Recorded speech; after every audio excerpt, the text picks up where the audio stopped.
What's up, fellow traders? Have a bit of a topic to cover today in a little education video. I want to talk about trading on multiple time frames. This is something that made a big difference in my own trading progression as I realized the importance of trend following and momentum within those trends to start to break apart the difference between an A plus setup and something that you really shouldn't be either taking or shouldn't be taking as heavily as your best trades. So here on a setup, what I used to do is I used to have like 20 different tickers up in this window that on my screen that I'm watching for day trades or swing trades, whatever, and you can just get confused and just overwhelmed with the amount of tickers that you should be watching at once. And then I kind of moved to, okay, why don't I go to one screen with 4 different tickers or 8 different tickers shown on one chart, and with all the same or different time frames, and you're just bouncing around. So you'd have Tesla, NVDA, AMD, CGC,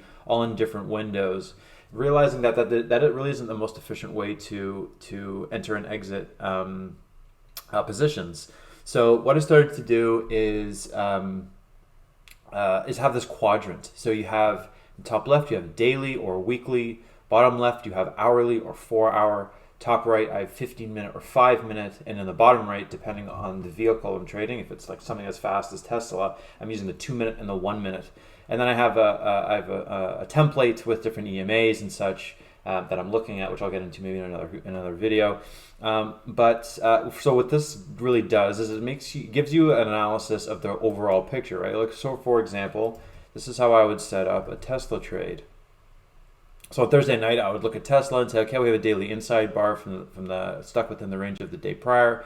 The high and low resistance is 1408.56. The low is this 1351.28 marked with these blue lines, which you can also preload in a template and trading view. And then we say, okay, well, if we can get a bull break over 1408, there's a reasonable assumption that because this was all-time high and this had such a big run, that there was a significant amount of stops over that level, so there's a potential for a big short squeeze. So I was thinking, okay, well, I'd rather look long in the day, but bears have had some consolidation, so it's possible we get a bear break below 1351. We have seen these lower wicks of buying, so thinking that bulls have been decently strong in buying up dips down here. We've seen decreasing bull volume on this short consolidation, daily bull flag setup. So everything was looking quite good. Then you go to the hourly and the 4-hour, right? Same view. You can increase the size. You can also hold option and click, and that makes it full screen if that makes it if that's a little more beneficial for you. So you see this tightening range. This is on Friday, so this would have been Thursday night. So we see this. You have your low, high, higher, low, and then this was during the day on Thursday. We had some tight consolidation into pre-market, and then the cash open, dumped lower, and then ripped. That was a really nice move, which I caught some of, but admittedly not enough. You never do it perfectly, so I guess that is what it is. And then you can move. So now you have a good picture of the daily and hourly, and then you zoom in, on the 5-minute or 15-minute or whatever your time frame of interest is here. Another benefit of this is because I'm really a technical trend follower. I'm considering weekly, daily, 4-hour, and hourly time frames pretty much at all times.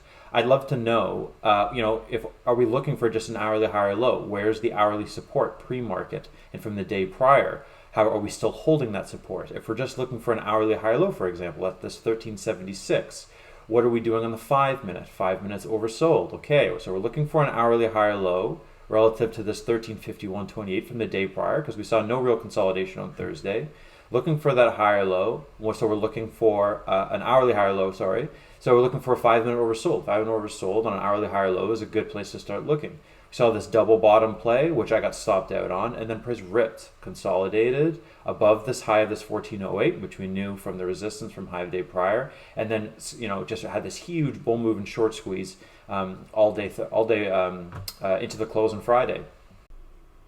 So given that we were looking for an hourly higher low on the hourly time frame with the 1351.28 support from the low day prior, we knew we were looking for that higher low, looking for 5-minute oversold. We saw this first opening drive down on the 5-minute into 1378 and 82 cents. We saw a bear break with no follow through. We saw some bull divergence because the RSI did not dip lower than this initial point here, which looked like just kissed oversold. We saw that bear break, no follow through, and then it was a really strong bounce. We saw pretty much immediate buying and increasing bull volume on the 5 minute. I did not have an entry here. I was stopped out, as I mentioned, from this 1378 bottom fish. And then the different way to play this would be really here. This is the most interesting zone to me. You saw the decreasing bear volume on the 5 minute. This is the bear's first sign of profit taking, and bears trying to cause this higher low, or potentially lower low rather, compared to 1376. When you see this inside bar and no higher low on decreasing volume, that would have been a really interesting signal, a really good signal to get long. And then before this consolidation range and then initial big move. I had missed this entire move on this bounce. As I mentioned, I was stopped out, and I actually ended up getting a chunk of this move here. So that's my analysis of how I use different time frames to get long, or how to time entries, considering daily, hourly, or 4-hour, 5 minute, and 2 minute setups.